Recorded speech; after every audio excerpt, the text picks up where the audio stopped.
ہر سال minority rights day منایا جاتا ہے، اور ہر سال بہت سے ملکوں میں، بہت سے دیشوں میں، اور اسپیشلی ہمارے اپنے ملک میں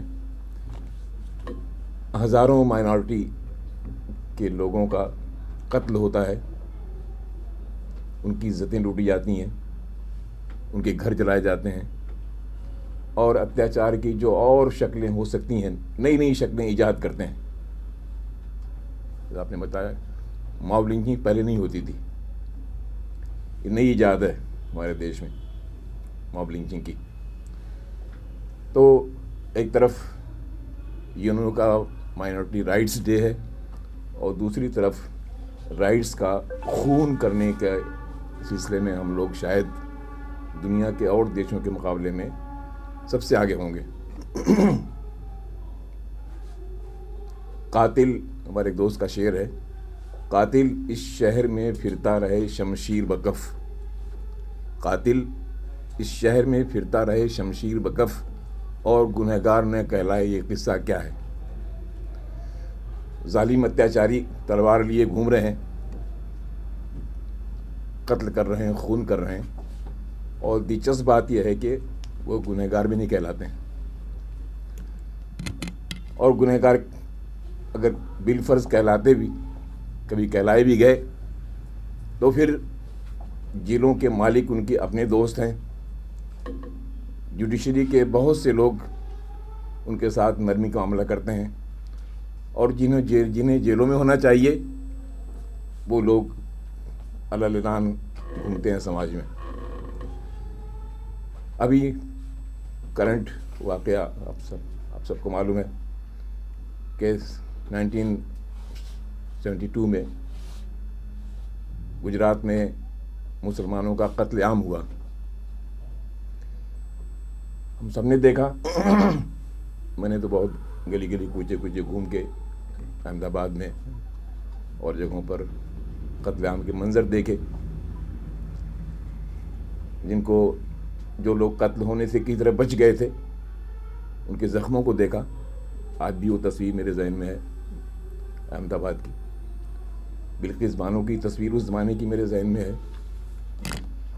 ایک طرف ہم ہیومن رائٹس ڈے منا رہے ہیں، دوسری طرف بلقیس بانو پر جن لوگوں نے اتیاچار کیا، اتیاچار کی حدیں پھلانگ دی، ان کو جیل سے دولہوں کی طرح نکالا جاتا ہے، ان کی بارات نکالی جاتی ہے، ان کو ہار پھول پہنائے جاتے ہیں، اور ان کو سنسکاری بتایا جاتا ہے. بہت ہی رائٹیس لوگ ہیں، بہت اچھے لوگ ہیں، بہت پاک باز لوگ ہیں، بہت شریف لوگ ہیں، بہت نیک لوگ ہیں. آپ دیکھیں رائٹس ڈے منایا جا رہا ہے، اور یہ دیش میں ہمارے سب کچھ ہوتا رہتا ہے. ایک خالی بلقیس بانو کا قصہ نہیں ہے. ابھی رپورٹس آئی ہیں کہ پچھلے 5 سالوں میں تقریباً 30,000 فساد ہوئے ہیں دھارمک بنیادوں پر. اور فساد کو میں پچھلے 40 بلکہ 50 سال سے دیکھ رہا ہوں، وزٹ کر رہا ہوں، رپورٹ کیا ہے. عام آدمی دیکھ نہیں سکتا کہ فساد کیسے ہوتا ہے اور کیا ظلم ہوتا ہے، کیا اتیاچار ہوتا ہے. بہار کے بھاگلپور فساد کو میں نے دیکھا، تو جیسے آپ نے فوٹوز دیکھے ہوں گے موہنجو داڑو ہڑپا کہ دیواریں ہیں کچھ چھوٹی چھوٹی جو بچ گئی ہیں. اس طرح سے وہاں ایک گاؤں میں جو 20-30 گھر رہے ہوں گے مسلمانوں کے، ان کو یوں بلڈوز کیا گیا تھا. ایسے اچھے گھر، بڑے گھر، اور مسلمانوں کو قتل کر کے گاؤں میں ایک تالاب تھا، اس تالاب میں ڈال دیا گیا تھا. تھوڑی دور پر کھیت تھا، اس کھیت میں دفن کر کے ان کی لاشوں کو اوپر سے سبزی بو دی گئی تھی، پیاز اور گوبھی. اور پھر گاؤں سے تھوڑی دور دھان کے کھیت تھے، دھان کے کھیت کو کھود کر 16 لاشوں کو اس میں دفن کر دیا گیا تھا. جب ہم پہنچے تو BSF کے ایک پوری کمپنی وہاں موجود تھی. انہوں نے ان لاشوں کو نکال کے یوں ایک لائن سے ان کو بچھا رکھا تھا, ایک گڈھا کھود کے ان کو دفن کرنے کے لیے. اس میں چھوٹی بچیاں بھی تھیں, بچے بھی تھے, بوڑھے بھی تھے, عورتیں بھی تھیں, مرد بھی تھے. اور آپ نے دیکھا ہوگا دکانوں پر جیسے چکن فرائی لٹکے ہوئے ہوتے ہیں, جلے ہوئے, فرائی کرنے کے بعد, ویسے ان کی لاشیں فرائی تھیں. تو میں نے ایک ذرا سا آپ کے سامنے ایک منظر رکھا. یہ منظر شہر ہم نے دیکھے ہیں, میرٹھ میں دیکھا ہے, بھیونڈی میں دیکھا ہے, مالیگاؤں میں دیکھا ہے, کہاں. بہت حیرت ہوتی, بڑا تعجب ہوتا ہے کہ انسان کا اتنا دشمن کیسے ہو جاتا ہے. ایسا دشمن تو جانور بھی نہیں ہوتا ہے. ہم سب دیکھتے ہیں, جانتے ہیں کہ جنگلوں میں خالی ایک کوئی جانور نہیں رہتا, بہت سے جانور رہتے ہیں, اور انتہائی آدمیت کے ساتھ رہتے ہیں. ایک دوسرے کو کھاتے نہیں ہیں. کبھی کبھار ہوتا ہے, جانوروں کا نیچر ہے. شیر ہے, اس کا تو کھانا ہی ہے, گوشت ہے, وہ کچھ شکار کر لیتا ہے. لیکن عام طور پر جانور جو شہروں میں ہیں, آپ دیکھیں یہاں کوئی جانور کو نہیں کھاتا. لیکن انسان کا اتنا دشمن کیسے بنتا ہے, یہ سوچنے کی بات ہے. کس نے یہ زہر بھر دیا ہے, کس نے لوگوں کے دماغوں کو معاف کر دیا ہے, پاگل بنا دیا ہے. میں بہار شریف گیا, ایک عورت نے اپنے دروازے پہ کھڑے ہو کے کہا, اور نام لے کے بتایا, فلاں ایک پارٹی کا کارکن پہلوان جیسا تھا, آیا, اس نے میرے بچے کو, چھوٹا بچہ گود کا, اس نے میری گود سے کھینچا اور یہیں اس کو پٹک دیا میرے سامنے پتھر پر, اور بچہ ماں کے سامنے مر گیا. تو یہ تو میں نے کہا نا کہ آپ یہ بیان کرتے رہیں, یہ کانفرنس رات تک چلتی رہے گی, اور کس سے ختم نہیں ہوں گے ظلم کے, اتیاچار کے. اور ایک فیلڈ ہے جان کی تباہی, جان کی بربادی. پراپرٹیز پچھلے 70-75 سال میں مسلمانوں کی, ادر مائنورٹیز کی کتنی ختم ہوئی ہیں, کتنی جلائی گئی ہیں, کتنی لوٹی گئی ہیں, اس کا کوئی فگر ہی پیش کرنا مشکل ہے. اور جیسا میں نے کہا کہ لوگ نئی چیزیں تلاش کرتے ہیں, نئی چیزیں ایجاد کرتے ہیں.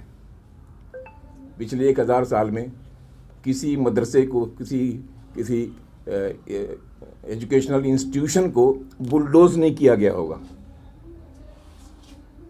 تو سماجی کام ہو رہا ہے, بچے پڑھ رہے ہیں, کوئی زبان پڑھ رہے ہیں, عربی پڑھ رہے ہیں, فارسی پڑھ رہے ہیں, اردو پڑھ رہے ہیں, ہندی پڑھ رہے ہیں, بنگالی پڑھ رہے ہیں, آسامی پڑھ رہے ہیں, ایجوکیشن حاصل کر رہے ہیں. آپ نے مختلف بہانوں سے ایجوکیشنل انسٹیٹیوشنس کو بلڈوز کرنا شروع کر دیا.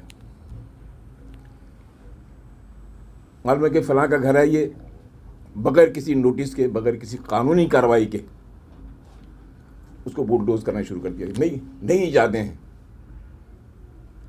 اور ہائی کورٹس, کبھی سپریم کورٹس بھی ان پر کچھ باتیں کہا کرتا ہے, اچھی باتیں, اس کی کسی کو پرواہ نہیں کون کیا کہتا ہے. بہرحال سمسیائیں تو اتنی ہیں کہ ہم میں سے ایک آدمی بولے گا تو بولتا ہی رہے گا.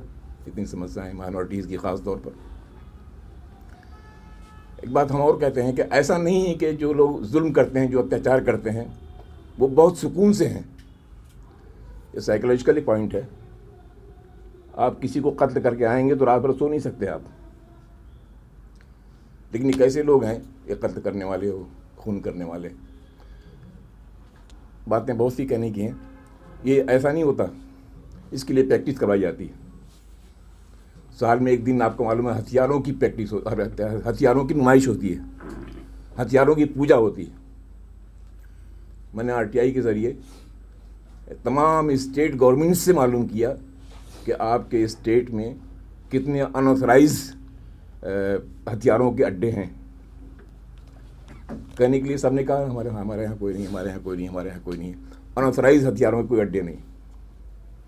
اور آپ دیکھتے ہیں ایک دن پورے دیش میں ہتھیاروں کی نمائش ہوتی ہے. اس میں کتنے ہتھیار لائسنس کے ہوتے ہیں, کتنے بغیر لائسنس کے ہوتے ہیں, یہ بھی ایک معلوم کرنے کی بات ہے. دشہرا والے دن ہوتی ہے سر. جی میں اس کا نام نہیں لے رہا ہوں, سب جانتے ہیں لوگ. بہرحال مسئلے بہت ہیں, سمسیائیں بہت ہیں. سچر کمیٹی رپورٹ میں بہت سی چیزیں ہمارے سامنے آئی ہیں. میں ڈاکٹر ظہور اسلام خان صاحب نے, جب آپ مائنورٹی کمیشن کے چیئرمین تھے دلی کے, تو آپ نے ایک پرابلم مسلمانوں کا, ان کے قبرستانوں کا آپ نے اس کا سروے کرایا, ایک رپورٹ پبلش کی اس کی, اور یہ بتایا کہ صرف دلی ایک شہر میں مسلمانوں کے کتنے قبرستان تھے اور اب کتنے ہیں, کتنوں کی کیا پوزیشن ہے. میں نے دلی کے چیف منسٹر کیجریوال صاحب کو خط لکھا کہ آپ جتنے قبرستان ہیں سب کی نشاندہی کریں اور سب کی باؤنڈری کروا دیں. تو کیجریوال صاحب جو بہت سے اچھے کاموں کے لیے بہت مشہور ہیں, انہوں نے میرے اس خط کا کوئی جواب تو دیا انہوں نے کہ کوئی پریکٹیکل اسٹیپ اٹھانے کے, کہا کہ آپ کا خط جو ہے ہم نے وقف بورڈ کو بھیج دیا ہے. وقف بورڈ کے پاس کوئی پاور ہی نہیں اس طرح کا, یہ کام تو گورنمنٹ ہی کرنے کا تھا. آپ جہاں بیٹھے ہوئے ہیں اس سے بہت قریب وقف بورڈ کی, وقف کی زمینیں ہیں بہت سی جو لوگوں نے قبضہ کر رکھی ہیں. اور پورے شہر میں سب سے بڑا ڈاکو انسٹیٹیوشن جو ہے وہ ڈی ڈی اے ہے. ڈی ڈی اے کو کوئی بھی زمین خالی نظر آتی ہے وقف کی, مسلمانوں کی, انہوں نے بورڈ لگا دیا ڈی ڈی اے پراپرٹی. کچھ نہیں کر سکتے آپ. شاید جہاں تک یاد ہے 250 کے قریب پراپرٹیز وقف کی ہیں جس پر ڈی ڈی اے نے قبضہ کر رکھا ہے. آپ آج جہاں بہت ساری منسٹریز بنی ہوئی ہیں, میں نے خود دیکھیں اتنی اونچی قبریں وہاں موجود تھیں, قبریں, اور میں نے خود دیکھا میرے سامنے وہ قبریں بلڈوز کی گئیں, اس کو پلین کیا گیا, اور پھر وہاں مائنورٹی افیئرس منسٹری بنائی گئی. تو دلچسپ لطیفہ ہے. بہرحال یہ سمسیاں ہیں. تو ایک بار اور میں گزارش کیا کرتا ہوں, لوگ شاید یہ سمجھتے ہیں, جب بابری مسجد ڈیمالش ہوئی ہمارے سکھ دوستوں نے ایک کانفرنس کی نئی دلی میں, تو اتفاق سے میں تنہا مسلمان تھا اس میں, باقی دوسرے لوگ تھے. تو میں نے کہا لوگ یہ سمجھتے ہیں کہ شاید ہر روز اگر 2-2.5 ہزار مسلمانوں کو قتل کریں گے تو یہاں سے مسلمانوں کا خاتمہ ہو جائے گا. میں نے کہا اب حساب لگا کے دیکھ لیجیے, اگر آپ اس حساب سے بھی مسلمانوں کو ختم کرتے رہیں گے تو بھی ان کو ختم کرنے کے لیے کتنے سال چاہیے, اور کیا یہ ممکن بھی ہے؟ لوگ اس غلط فہمی میں ہیں کہ مائنورٹیز کو وہ ہندوستان سے ختم کر دیں گے. اس سے بڑی غلط فہمی, مس انڈرسٹینڈنگ کوئی اور نہیں ہو سکتی. مائنورٹیز 1000, 2000, 3000, 4000 نہیں ہیں کہ آپ ایک بھیڑ لے کے اٹھے اور سب کو قتل کر دیا, سب کو ختم کر دیا. ممکن نہیں ہے یہ. تو ایسا بیوقوفی کا کام آپ کب تک کرتے رہیں گے, اور کب تک سماج کو اور پورے ملک کو ایک مصیبت میں مبتلا کیے رہیں گے؟ سچی بات یہ ہے کہ ان ظالموں کو, اتیاچاریوں کو, جو لوگ بھی ہیں, انہیں بھی سمجھانے کی ضرورت ہے کہ آپ ایسا کام کیوں کر رہے ہیں جس کا نتیجہ کچھ نکلنے والا نہیں ہے. مسلمان اگر 5-10 ہزار, 20 ہزار, 25 ہزار بھی ایک سال میں مارے گئے تو کیا یہ کتنے سال میں ماریں گے سب کو؟ کیا ختم ہو سکتے ہیں یہ؟ بہرحال سماج میں ایک سوہاد کا واتاورن, خوش اخلاقی, خوش اتواری, اچھا محبت کا, پریم کا ایک ماحول پیدا کرنے کی ضرورت ہے. اور ہم لوگ یہ پیغام بہرحال پورے ہندوستان میں, پورے بھارت میں دینے کی کوشش کرتے ہیں مختلف انداز سے. دوسرے, قانونی لڑائی جہاں تک ممکن ہو وہ بھی ہمیں لڑنی چاہیے. یہ خاموش بیٹھ جائیں کہ سب تو حکومت ہے اور کورٹ ہے, کوئی ہماری نہیں سنتا ہے, نہیں سنتا پھر بھی جائیے, کہیں تو سنائی ہوتی ہے اور ظالموں کو, اتیاچاریوں کو سزائیں ملتی ہیں. جب ابھی اسٹینس کی اس کیس کی بات آئی, دارا سنگھ کو بہرحال سزا ہوئی, اب جیل میں ہے وہ, تو قانونی کارروائی اور جس پر ہمارے بھائی تیج سنگھ صاحب بہت زور دیا کرتے ہیں کہ جو مظلوم ہیں اس دیش کے ان کا آپس کا اتحاد اتفاق unity for a good cause, اچھے مقصد کے لیے، اچھے کام کے لیے، سب کی ترقی کے لیے، سب کی بھلائی کے لیے وہ کرنے کی ضرورت ہے.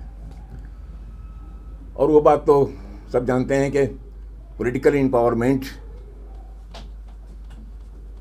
ہماری ضرورت نہیں ہے، ہمارا حق ہے. اس دیش میں پیدا ہونے والے ایک ایک آدمی کا حق ہے کہ اس کو اس کا پولیٹیکل رائٹ جو ہے وہ ملے، کمیونٹی جو ہے اس کا رائٹ ملے. آپ دیکھیں دنیا میں شاید ہی کہیں ایسا ہوتا ہوگا کہ اتر پردیش میں تقریباً 15% مسلم مائنورٹی ہیں، 15%. اسمبلی میں، منسٹری میں ایک نام کے مسلمان ہیں، 15% پاپولیشن رکھنے والی کمیونٹی. 26 ہے سر، 22%، بہرحال کم زیادہ اس کا ایک آدمی ہے. اینڈ بہت دلچسپ بات، معاف کیجیے گا بات تو لمبی ہو جاتی ہے، حالانکہ ہمارے بہت سے دوست. اب وقف کی پراپرٹی جو ہے ایک ریلیجیس ایشو ہے، وہ اس کو دیکھنے کے لیے کوئی مسلمان منسٹر نہیں ہوتا.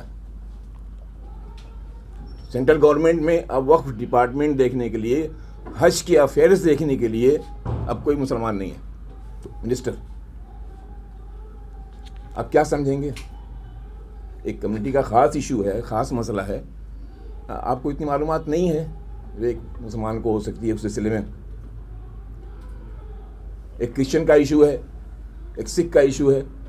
اس سکھ کا ایشو اپنا ایشو کوئی سکھ بھائی ہی سمجھ سکتے ہیں زیادہ بہتر، کوئی کرسچن بھائی زیادہ بہتر سمجھ سکتے ہیں، کوئی بودھسٹ اپنی سمسیاؤں کو زیادہ بہتر سمجھ سکتا ہے. اس کو موقع دینا چاہیے. بہت دلچسپ بات ہے، گجرات اسمبلی کا الیکشن ابھی ہوا اور اس میں پتہ نہیں کس مشکل سے ایک مسلمان جیت گئے، ایک مسلمان، اور گورنمنٹ میں وہ بھی نہیں ہے. اب وہاں کے تمام افیئرس جو ہیں کون دیکھے گا؟ بہرحال سمسیاؤں کا ایک انبار ہے اس دیش میں. مائنورٹیز کے لیے، مائنورٹیز کو خود بیدار ہونا، جاگروک ہونا، یہ ان کی اپنی ضرورت ہے. ڈاکٹر امبیڈکر صاحب نے شکشت ہونے کی بات بڑے زور سے کہی تھی، اور انہوں نے اپنی زندگی میں ہی بہت سارے انسٹیٹیوشنس قائم کیے. اور جیسی بات آئی کہ نواب حیدرآباد نے بہت بڑی بڑی زمینیں ڈونیٹ کی اور ڈاکٹر امبیڈکر صاحب نے کالج قائم کی. یعنی انہوں نے بہت زور دیا. جی، وہ نواب حیدرآباد کی دی ہوئی زمین پر بنا ہوا ہے. نوابوں نے بہت اچھے کام کیے ہیں. کچھ شکایتیں ہو سکتی ہیں لوگوں کو. ہمارے یو پی کے جو چیف منسٹر ہیں ابھی پریزنٹ، ان کا جو مندر ہے وہ نواب سراج الدولہ کی دی ہوئی زمین پر بنا ہوا ہے. بہت اچھے کام کیے لوگوں نے. بدنام کرنے کے لیے ایک پوری ٹیم ہے جو یہ کام کر رہی ہے بدنام کرنے کے لیے. بہرحال تو میں نے گزارش کی کہ ہم آپس میں اس طرح کی میٹنگیں ہماری کبھی کبھار مختلف ٹاپکس پر ہوتی رہنی چاہیے تاکہ ہم خود بھی قریب ہوں، ایک دوسرے کے پرابلمس کو سمجھنے کی کوشش کریں. اسے حل کرنے کے لیے ہم کبھی آپ کی مدد کر سکتے ہیں، ہم آگے بڑھیں. ہمارے پرابلمس میں آپ کبھی مدد کر سکتے ہیں، آپ آگے بڑھیں. اور اس طرح سے ایک دوسرے کا مان سمان، محبت، اپنائیت کے ایک ایٹماسفیئر پورے دیش میں قائم کریں. اور جب موقع ہو پولیٹیکل امپاورمنٹ کے لیے کچھ کام کرنے کا تو پھر ہم پوری طرح بیدار ہوں اور ہم دیکھیں کہ ہم کیسے اب کسی بھی اسٹیٹ میں یا سینٹر میں کیسے ہم اپنی بہتر ایک پرفارمنس دے سکتے ہیں. انہی شبدوں کے ساتھ میں معاف کیجیے گا بات ذرا لمبی ہو گئی ہے. مائنورٹی کی جب بات ہوتی ہے تو دل تو بہت دکھی ہے، بھر جاتا ہے، بہت دکھی. میں نے بتایا کہ میں سن 1970 سے رائٹس دیکھ رہا ہوں. وزٹ کیے ہیں, لوگوں کو دیکھیں. ایک 12 سال کے بچے کو CRPF کے جوان نے اپنی سنگین بندوق میں سنگین لگی ہوتی ہے, اس سے اس کے پیر کو مارا, یوں کاٹ دیا. اور اس کا بوڑھا دادا جو بیڈ پہ سویا ہوا تھا 80 سال کا بیمار, اس کو پوری طرح پیٹا. کیا کیا ہوتا رہا برات. بات بہت لمبی ہو جائے گی, میں معافی چاہوں گا آپ سے. تو یہ ہم بیدار ہوں, قریب ہوں, اپنے عید کا مظاہرہ کریں. آپ نے کہا روٹی بیٹی کی بات, روٹی بوٹی کی بات. جی, روٹی بوٹی کی بات. بیٹی بھی اس کا حصہ ہے, جی. بوٹی نہیں تو میں تو اپنے دلت بھائیوں کے ساتھ میں نہیں کھاتا ہوں. جب موقع ملتا ہے ایک پلیٹ میں کھاتا ہوں, ساتھ میں تو کھاتا ہی ہوں, لیکن موقع ملتا ہے تو ایک پلیٹ میں کھاتا ہوں. یہ ایک ایٹماسفیئر اگر ملک میں پیدا ہو قومی اتحاد کے لیے وہی جی, تو بہرحال خدا ہمیں توفیق دے کہ ہم کچھ اچھے کام کر سکیں, اور اپنے سروائیول کے لیے جو چیزیں ضروری ہیں اس دیش میں, ہم سب مل کے اس کو کرنے کی کوشش کریں. شکریہ.